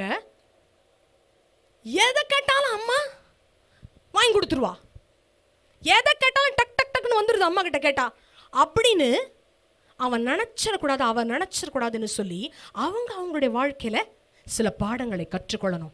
அவங்க எப்படி அடுத்தவங்க மேலே டிபெண்ட்டாக இருக்கக்கூடாது. அடுத்தவர்களே தாயாக இருந்தாலும் தகப்பனாக இருந்தாலும் சார்ந்து இருக்கக்கூடாது. அவங்க செல்ஃப் டிபெண்ட்டாக அவங்கள சார்ந்து எப்படி இந்த உலகத்தில் தனியாக டிபெண்ட்டாக நம்ம இல்லாமல் இண்டிபெண்ட்டாக நான் தனியாக எப்படி சுயமாக படித்து சம்பாதித்து நான் எப்படி வாழணும், சில வாழ்க்கையினுடைய டஃப் டைம்ஸை கற்றுக் கொடுக்கணும்னு நான் கொஞ்சம் கற்றுக் கொடுக்குறேன். நான் ரொம்ப ரொம்ப ஒரு என்ன சொல்கிறது, ஃப்ரெண்ட்லி மதர். என் பிள்ளைகளை கேட்டிங்கன்னா அப்படி தான் சொல்லுவாங்க, my mum is not a mum, she is my ஃப்ரெண்டுன்னுவாங்க. என் பசங்க எல்லாருமே அவங்களுடைய ஃபங்க்ஷன்ஸு பார்ட்டி எல்லாம் நீங்கள் பார்த்தீங்கன்னா அம்மா இல்லாத பார்ட்டியே இருக்காது, எல்லாத்துலேயுமே நான் இருக்கணும் என் பிள்ளைகளுக்கு. நான் ஒரு பக்கம் அப்படி இருந்தாலும் இன்னொரு பக்கம் I am a tough task master. எங்கள் அப்பா மாதிரிலாம் ஒரு டஃப் டாஸ்க் மாஸ்டர் நீங்கள் பார்க்கவே முடியாது. ஜான் சாலமன் மாபெரும் ஊழியக்காரன், வீட்டுக்கு வந்தால் என்னை அடிப்பார் பாருங்க. நான் ஏன்னா அவ்வளோ சேட்டை பண்ணுவேன் தான், இந்த அண்ணனுக்கு தெரியும். என்னண்ணே இப்படி உருவார், இந்த பெல்ட்டை எங்கள் அப்பா அப்படி உருவுறாரு. எங்கள் அண்ணெல்லாம் பார்த்துருக்கிறாரு எங்கள் அப்பா அடித்ததை. அவ்வளோ அட்டகாசம் பண்ணுவேன். சாதாரண ஆள் கிடையாது நான், சின்னதில் ரொம்ப குறும்பு, எல்லாத்துக்கும் ஏதாவது ஒன்று பண்ணுறது. ஆனால் எங்கள் அப்பா என்னை அப்படி வளர்த்தார், டஃப் டாஸ்க் மாஸ்டர். எங்கள் அப்பா அந்த உலகத்தை விட்டு போகும்போது சாகிறதுக்கு முன்னால் எங்கள் அப்பாட்ட ஒரு வார்த்தை கேட்டேன், அப்பா இத்தனை பிள்ளைங்க வீட்டில் இருக்குது, ஒன்றுத்தையாவது இப்படி அடிச்சிங்களா? என்னை அடித்து என் முதுகில் நீங்கள் பார்த்தீங்கன்னா எனக்கு இன்னும் தழும்பு இருக்குது. உட்டன் செருப்பில், கட்டையில் போடுற செருப்பு எங்கள் அப்பா போடுவாங்க, அந்த செருப்பில் என்னை அடிச்சிருக்காங்க. என் பல்லெல்லாம் எனக்கு உடஞ்சிருக்கு.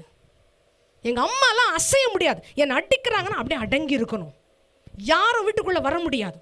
அவ்வளவு பயங்கரமான ஒரு டஃப் டாஸ்க் மாஸ்டர் என்னுடைய தகப்பனார். ஏன்னு அப்பாட்ட கேட்டேன் சாகும் முன்னால், என்னை ஏன்ப்பா போட்டு இப்படி அடிச்சிங்க, ஏன்னா மட்டும் ஏன்ப்பா அப்படி கொடுமைப்படுத்துனீங்க? இப்போ எங்கள் அப்பா சொன்னார், நான் ரொம்ப இந்த குடும்பத்திலேயே நேசித்த ஒரே ஜீவன் தான் நீ மட்டும்தாம்மா, அதுக்கும் இதுக்கும் என்னையா சம்மதம், சொல்லுங்கப்பா. நான் இல்லைம்மா, எதை நான் ரொம்ப நேசிச்சனோ அது கரெக்டாக வளரணும், அது கரெக்டாக தன்னுடைய வாழ்க்கையில் எல்லாவற்றையும் கடைபிடிக்கணும்னு உனக்கு அப்பா நிறையா பாடம் கற்றுக் கொடுத்தேன்டா. நான் சொன்னேன், அப்பா நீங்கள் நிறையா பாடம் கற்றுக்கணும். உண்மையாலுமே என் தகப்பன் இல்லாத 4 வருடங்கள் கடந்து போயிருக்கு. ஆனால் எங்கள் அப்பா அடித்த ஒவ்வொரு அடி இன்னைக்கு எனக்கு பாடத்தை கற்றுக் கொடுக்குது. எதுக்கு என் தகப்பன் என்னை அடித்தார், எதுக்கு என் தகப்பன் என்னை கண்டித்து உணர்த்தினார், அப்போ எனக்கு விளங்கலாமா, அப்போ எனக்கு விளங்கலை. இப்போ எனக்கு விளங்குது.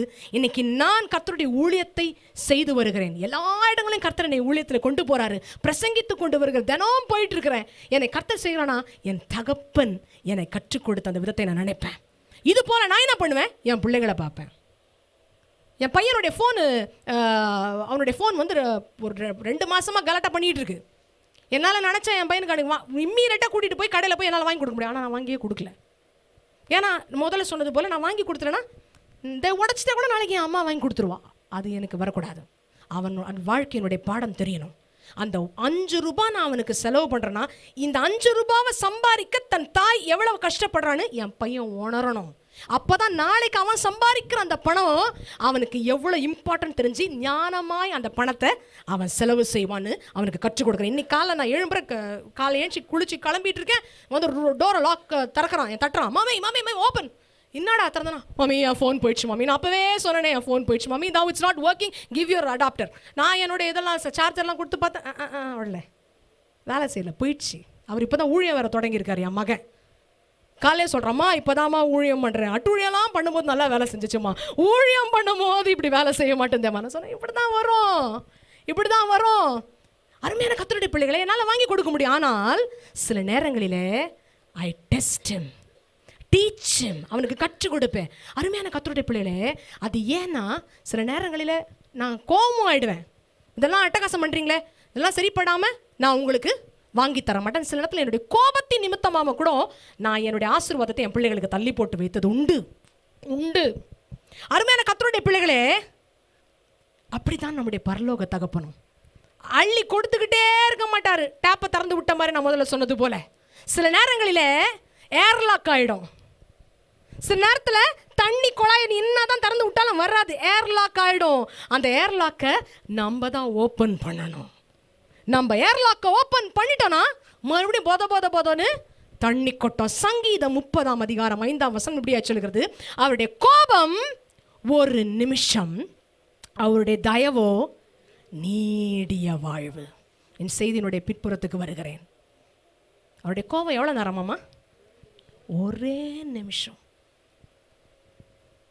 எங்கேயாவது நமக்கெல்லாம் இந்த வாழ்க்கையில் ஒரு நிமிஷத்தில் கோபம் மறைஞ்சிருச்சு எனக்குன்னு சொல்கிறவங்க யாராவது இங்கே இருக்கிறீங்களா?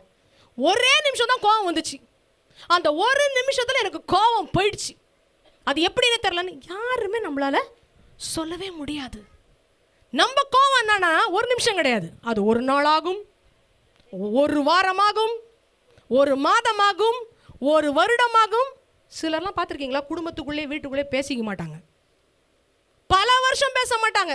ஏன்னா கோபம், கசப்பு, வைராக்கியம், பிரிவினை, அவங்களுக்குள்ள அவ்வளோ கோபம் இருக்கான். அவள் அப்படி பண்ணிட்டால, அவள் அப்படி பேசிட்டால, அது இன்னும் நான் மன்னிச்சிட்டேன் ஆனால் மறக்கலை.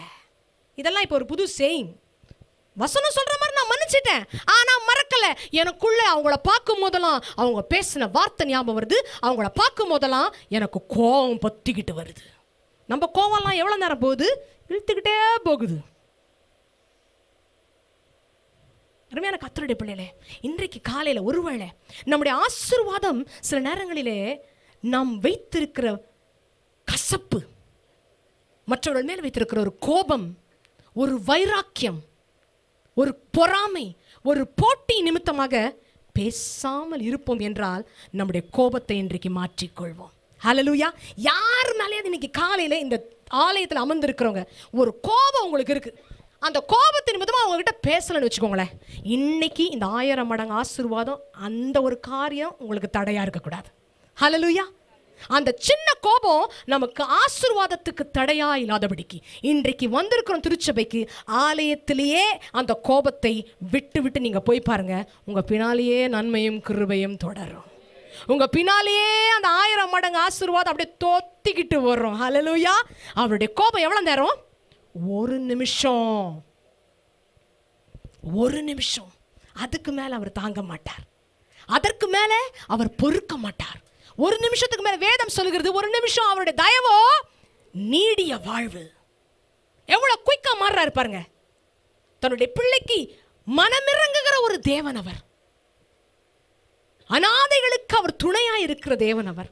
திக்கற்ற பிள்ளைகளுக்கு தகப்பன் அவர். விதவைகளுக்கு அவர் துணையாய் இருக்கிறவர் அவர். இன்னைக்கு உங்களை பக்கத்துணையாய் நிற்க, உங்களுக்கு உறுதுணையாய் தோள் கொடுத்து, உங்களுக்கு ஆசீர்வாதத்தை கொடுக்க. நீங்க நிறைய பேர் சொத்துக்களை தான் இழந்துட்டு உட்கார்ந்துருக்காங்க. மற்றவங்களுக்கெல்லாம் சொத்துடைய ஷேர் போயிடுச்சு. ஆனா உனக்கு வர வேண்டியது உனக்கு கிடைக்கல.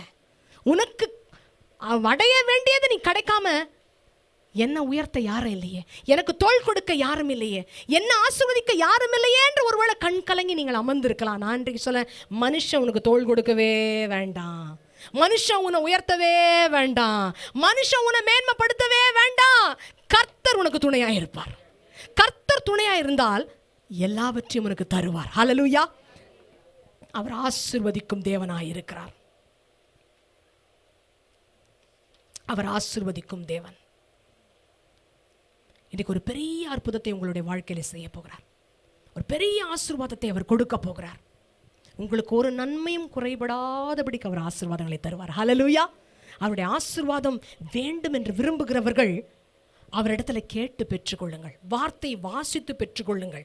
வார்த்தையை தியானம் பண்ணி, ஆண்டவரே உங்களுடைய வார்த்தையில இவைகள் இருக்கிறதல்லவா, இதன்படி நீர் எனக்கு செய்யுங்கன்னு ஒரு நாள்லாம் சொன்னா போதாதுமா.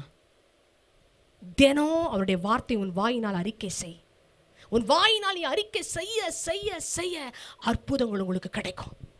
அவருடைய வார்த்தையை நீங்க சொல்ல சொல்ல சொல்ல உங்களுக்கு அதிசயங்கள் நடக்கும். ஹல்லேலூயா. ரீசெண்ட் டைம்ஸில் நான் என்னுடைய அம்மா அவர்கள் சாந்தி சாலமன் அவங்க சிங்கப்பூருக்கு போன போது ஹார்ட் அட்டாக் வந்துருச்சு. ஹார்ட் அட்டாக் வந்த பிறகு நான் பயங்கர டென்ஷன் ஆகிட்டேன். என்னன்னா, இங்கே இருக்கும் போது அந்த அம்மாவுக்கு இன்னைக்கு போனாங்கன்னா நாளைக்கு ஹார்ட் அட்டாக். ஐயோ, நேற்று வந்திருந்தா கூட நான் சென்னையில் வச்சு நான் பார்த்துருப்பேனே.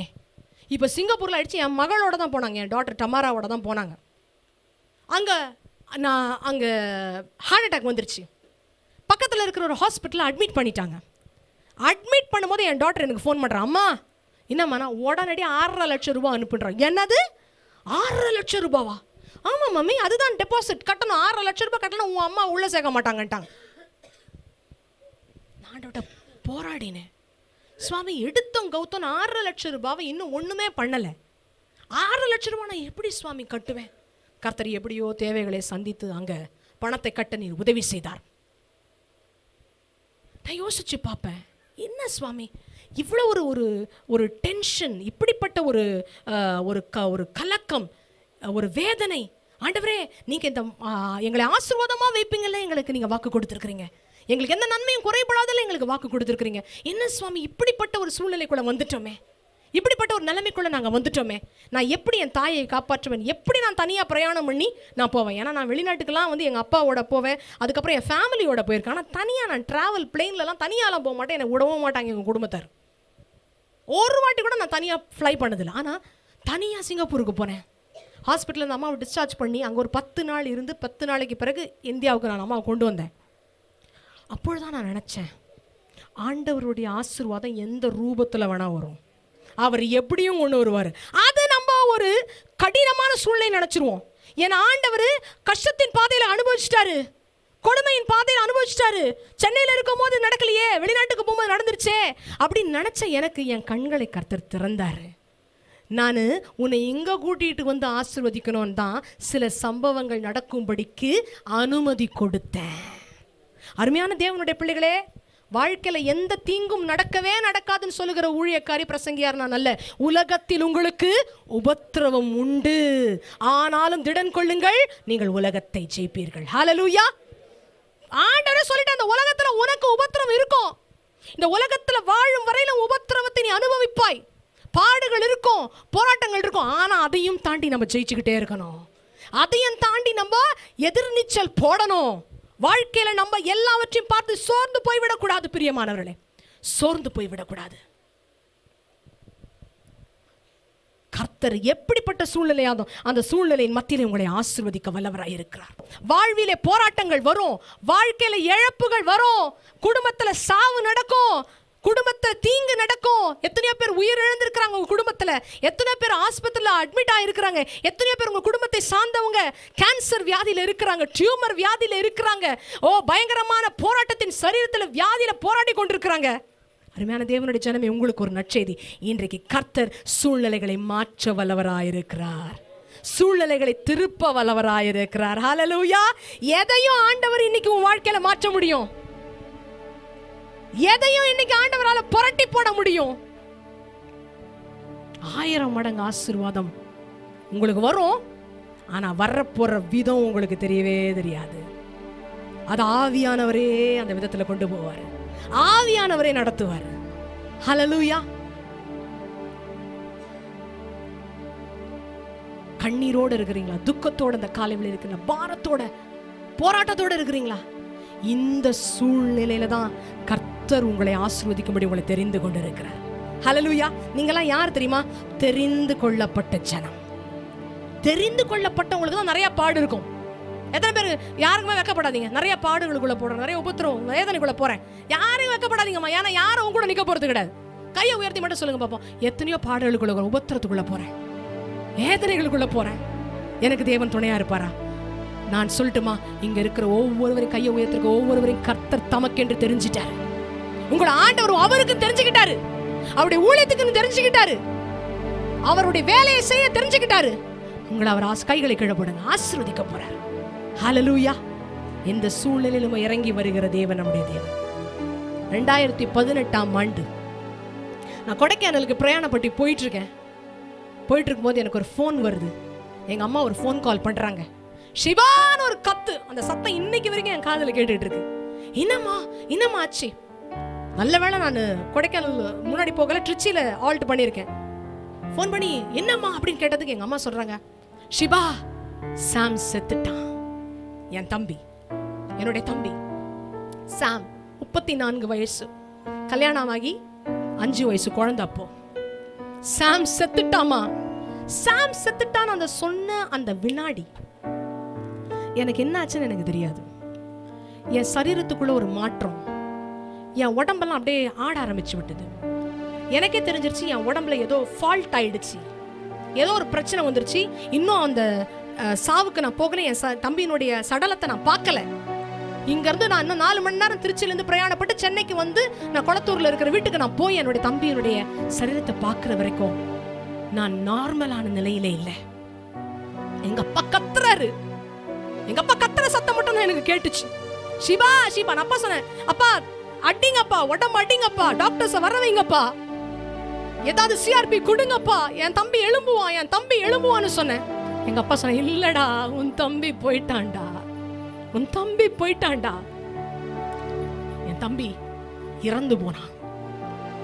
2018ஆம் ஆண்டு என் குடும்பம், ஜான் சாலமன் ஐயா அவனுடைய குடும்பம் அப்படி ஒரு குடும்பம், உங்கள் எல்லாருக்கும் தெரியும்.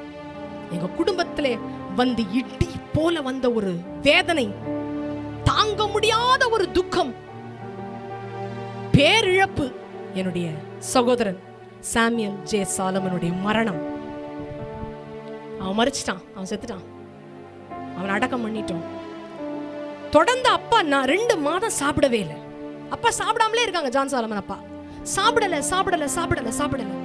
பிறகு அவருக்கு போய் டாக்டர்ஸ் டெஸ்ட் பண்றாங்க. டெஸ்ட் பண்ணி பார்த்த உடனே அல்சர் தான் இருக்கும் போல இருக்குன்னு நாங்கள் நினைச்சிட்டோம். பிறகு என்னுடைய பர்சனல் டாக்டர், ஃபேமிலி டாக்டர் எனக்கு கூப்பிட்டு சொன்னாங்க, இல்லம்மா உங்க அப்பாவுக்கு பெட் ஸ்கேன் எடுக்கணும், we suspect something else. நான் சொன்னேன், எப்பா தயவு செய்து எதுவாக இருந்தாலும் அப்பா கிட்ட சொல்லாது, ஏன்னா தாங்கும் சக்தி என் தகப்பனுக்கு இல்லை. இப்போதான் பையனை கொடுத்துருக்கோம், பறி கொடுத்துட்டோம். அடுத்தது அவர் சரீரத்தில் ஏதாவது ஒண்ணுனா என் தகப்பனுக்கு தாங்குற சக்தி இல்லை. தயவு செய்து இல்லை, நீங்க பெட் ஸ்கேனுக்கு கூட்டிட்டு வாங்க. நான் பெட் ஸ்கேன் பண்ணோம். பெட் ஸ்கேன் பண்ணிட்டு அப்பாவை MMM ஹாஸ்பிட்டல் முகப்பேரில் வைத்திருந்தோம். டாக்டர்ஸ் ரிப்போர்ட் கொடுக்குறாங்க, 4th stage malignant pancreatic cancer. என் தகப்பனுக்கு கேன்சர் வியாதி. அப்போ நான் அப்போலோ ஹாஸ்பிட்டலில் கேன்சர் இன்ஸ்டியூட்டில் போயிட்டு எங்க தகப்பனை கூட்டிட்டு போல, அந்த ரிப்போர்ட்ஸ் எல்லாம் வச்சுட்டு அந்த டாக்டரை போய் கெஞ்சுறேன், சத்தமிட்டேன். தயவு செய்து என் தகப்பனை காப்பாத்துங்க டாக்டர், தயவு செய்து என் தகப்பனை காப்பாத்து. ஒரு ஊழியக்காரர், அவர் மூலமா இன்னும் அநேக ரட்சிக்கப்படணும், அநேகருக்கு ஆசீர்வாதம் வேணும், அவர் ரொம்ப முக்கியம் அற்புத ஊழியத்திற்கு. தயவு செய்து அவர் எதுவும் ஆயிடான்னு சொல்ல. அவங்க சொன்னாங்க, உங்க அப்பா விரல் விட்டு எண்ணக்கூடிய சில நாட்களுக்குள்ளாக தான் இருப்பார், சீக்கிரத்தில் உங்க அப்பா சாக போறார். அப்படி சொல்லாதீங்க டாக்டர், எங்க அப்பா செத்துருவார்னு மட்டும் எனக்கு சொல்லாதீங்க, என்னால் அதை ஏற்றுக்கொள்ள முடியவில்லை. என்னால் இப்போதான் எங்க வீட்டில் ஒரு சாவு நடந்திருக்கு, இன்னொரு சாவு என்னால் முடியாது என்று சொன்னேன். அவர் சொன்னாரு, நான் சொன்னேன் எவ்வளவு வேணா செலவு நாங்க பண்றோம், எங்க அப்பாவுக்கு ஆபரேஷன் பண்ணுங்கன்னு சொன்னாங்க. அவர் சொன்னாரு, உங்க அப்பா சரீரத்துல கத்தி பட்ட உடனே உங்க அப்பா செத்துருவார், ஏன்னா ஸ்ப்ரெட் ஆயிடுச்சு, ஃபுல்லா ஸ்ப்ரெட் ஆயிடுச்சு, பிரெயின் வரைக்கும் உங்க அப்பாக்கு ஸ்ப்ரெட் ஆயிடுச்சு. இன்னும் கொஞ்ச நாள் அவர் நினைவே இருக்காது நீ யாருன்னு கூட. ஷீபா நீ போய் முன்னாடி போய் சொன்னா கூட நீ யாருன்னு அவருக்கு தெரியாது. வேதத்தை கரைச்சு குடிச்ச மாபெரும் ஊழியக்காரர் என் தகப்பனார். அவர் வளர்த்தவர் தான் இவர், அவர் வளர்த்தவர். என் பெரியப்பா ரொம்ப சீக்கிரமா இறந்துட்டாங்க. ஆனா எங்க அப்பா அடாப்ட் பண்ணி வளர்த்த மகன் தான் சாம்சன் அண்ணன். அப்படிப்பட்ட ஒரு ஞானி, அவரை மாதிரி ஸ்டைல் யாருக்குமே இருக்காது. ஜான் சாலமன்னா அவருடைய தோரணை தான் அவ்வளவு அழகுள்ள தோரணை. அப்ப டாக்டர் சொன்னாங்க, கை வச்ச உடனே செத்துறது வேணுமா, இல்ல 6 மாசம் உங்க அப்பா உயிரோட வேணுமா? கும்பிடு போட்டேன், 6 மாசம் எங்க அப்பா எனக்கு வேணும், கொடுத்துருங்கன்னு சொல்லி கீமோதெரப்பி கொடுத்தோம், பிறகு ரேடியேஷன் கொடுத்தோம், எதுவுமே ஆகல. லட்சங்களிலே செலவு செய்தோம். என் தகப்பனை காப்பாற்றுவதற்கு என்னெல்லாம் விதம் போராட முடியுமோ போராடினோம், எங்களால் அவரை காப்பாற்ற முடியவில்லை.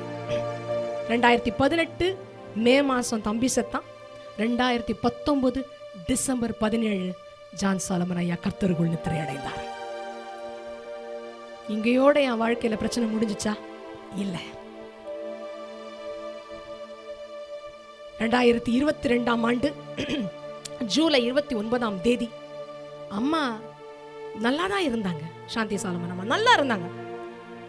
இருக்கிறது அது ஒண்ணுதான் பேலன்ஸ். அம்மா எப்படியோ அவர்களை, அப்பா போன பிறகு தம்பி போன பிறகு அவர்களை எப்படியோ அவங்கள தேற்றி ஆற்றி கொண்டு அப்படியே வந்துகிட்டு இருக்கோம். நாங்கெல்லாம் பார்த்தா திடீர்னு ஒரு காலை வேளையில அவங்களால பேச்சு கூட பேச முடியல. அடிச்சு தூக்கிட்டு ஹாஸ்பிட்டலுக்கு போறேன். டாக்டர் சொன்னா இன்னும் 1 மணி நேரத்துல உங்க அம்மா செத்துருவாங்கன்னு. என்ன ஆச்சுன்னா உங்க அம்மாவுடைய ஹார்ட் ஃபெயிலியர் ஆயிடுச்சு. 30% தான் உன் தாய்க்கு ஹார்ட் வேலை செய்து, உங்க அம்மா இப்ப சாக போறாங்கட்டாங்க. அந்த ஹாஸ்பிட்டல் அட்மிட் பண்ணி அந்த ரோட்ல நின்று இப்படிதான் என்னுடைய துப்பட்டாவை எடுத்து மடி பிச்சை என் தேவனை பார்த்து கேட்டேன், ஆண்டவரே இது ஒன்ன கூட என்னை விட்டு எடுத்துறாதீங்க சுவாமி, எனக்கு இந்த தாய் தேவை, தயவு செய்து இந்த தாய் எனக்கு கொடுங்க ஆண்டவரேன்னு சொல்லி மடிப்பிச்சை கேட்ட பிறகுதான் 2 நாட்களுக்கு பிறகு டாக்டர் சொன்னாங்க, உங்க அம்மா மருந்து மாத்திரையில ஓகே ஆயிடுவாங்க, கொண்டு போங்க, ஏன்னா ஆப்ரேஷன் பண்ற லெவலுக்கு அவங்க உடம்புல சக்தி இல்லை, ஷீ இஸ் ஃப்ரஜைல், அவங்க ரொம்ப மோசமான நிலையில இருக்கிறாங்க, சரீரம் ரொம்ப மோசமான நிலையில இருக்கு, கூட்டிட்டு போயிடுங்க. நாங்க 1 வருஷம் நல்லா இருந்தாங்க. இப்ப சிங்கப்பூர் போகும்போது 2nd ஹார்ட் அட்டாக் அவங்களுக்கு வந்தது. அங்கதான் கண்டுபிடிச்சாங்க அவங்களுக்கு கிட்னிலையும் ப்ராப்ளம், லிவர்லயும் ப்ராப்ளம் இருக்குன்னு சொல்லி, கிட்னி ப்ராப்ளம் இருக்குன்னு. பிறகுதான் நாங்க ரொம்ப பயந்து போயிட்டோம், கிட்னிலையும் பிரச்சனையா, டயாலிசிஸ் பண்ணக்கூடிய சூழ்நிலைக்கு கிட்னில ப்ராப்ளம் இருக்குன்னு சொன்னாங்க. ஆனால் நாங்கள் திரும்பி கொண்டு வந்து ஜெபத்துல வைத்து இன்றைக்கு கர்த்தர் அவங்களுக்கு ஜீவனை கொடுத்து வைத்திருக்கிறார், ஜீவனை கொடுத்து வைத்திருக்கிறார். அருமையான கர்த்தருடைய பிள்ளைகளே, எங்க அப்பா உயிரோடு இருக்கும் பொழுது என்னை பிரசங்கம் பண்ணுவார். நான் வர்ஷிப் லீடர் தான். என்னுடைய வேலை, எங்க அப்பா, எங்க மிரக்கிள் மினிஸ்ட்ரி டீம் மெம்பர்ஸ் எல்லாருமே மேடைக்கு கார்ல போய் மேடையில போய் ஏறுறது தான் என் வேலை. 70 வாய் ஸ்கொயர் இருக்கும், ஒரு 40 பேர் வாசிப்பாங்க, போய் பாடுவேன், ஆராதனை முடிப்பேன், மறுபடியும் கார்ல ஏறி வீட்டுக்கு போயிட்டே இருப்பேன். இதுதான் என் வேலை. எங்க அப்பா கஷ்டம் பார்க்காம என்னை வளர்த்தாரு. கஷ்டமே என் வாழ்க்கையில எனக்கு தெரியாது, வலி எனக்கு தெரியாது, ரோடு கிராஸ் பண்றது கூட எனக்கு கத்து கொடுக்கல. அவ்வளவு செல்லமா வளர்த்த புள்ள. கஷ்டப்பட்டு வாழ்க்கையில வந்திருக்கிறேன், இல்லைன்னு சொல்லல. ஆனா எனக்கு எதுவுமே எங்க வாழ்க்கையில கஷ்டம் தெரியக்கூடாது, இந்த பிள்ளைக்கு மட்டும் கஷ்டம் தெரியக்கூடாதுன்னு வளர்த்தாங்க. ஆனா கடைசியில எல்லாமே வேதனையா போச்சு. எல்லாம் அந்த வாழ்க்கையில பார்க்க கூடாத கஷ்டங்கள்லாம் கடந்த 5 வருடங்களாக நான் பார்த்து கொண்டு வருகிறேன் என் வாழ்க்கையில. ஆனால் என் கர்த்தர் என்னை கைவிடவே இல்லை. எங்க அப்பா இருக்கிற காலங்களிலே நீ வர்ஷிப் லீடர் அல்ல, நீ பிரசங்கியாருன்னு வர நான் சொன்னது கேட்டது கிடையாது. ஏன்னா என் வாழ்க்கை, எனக்கு அமைஞ்ச வாழ்க்கையே ரொம்ப கொடுமையான வாழ்க்கை. நிறைய பிரசங்கம் என்னால் பண்ண முடியாத சூழ்நிலை. ஆனால் தீமையிலும் சில நேரங்களில் நன்மைகள் உண்டாகும் பிரியமானவர்களே. அது தீமைன்னு நினைப்போம்.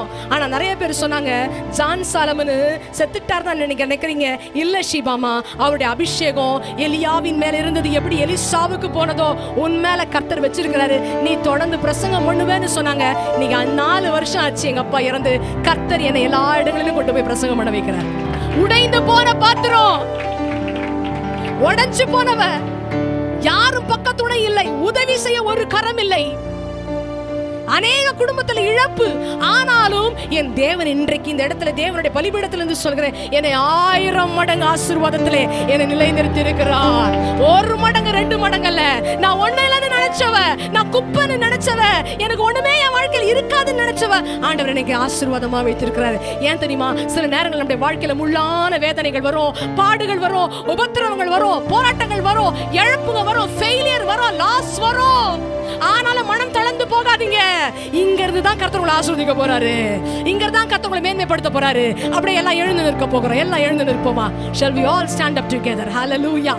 1000 மடங்கு ஆசீர்வாதத்தை கர்த்தர் உங்களுக்கு கொடுக்க போறாரு.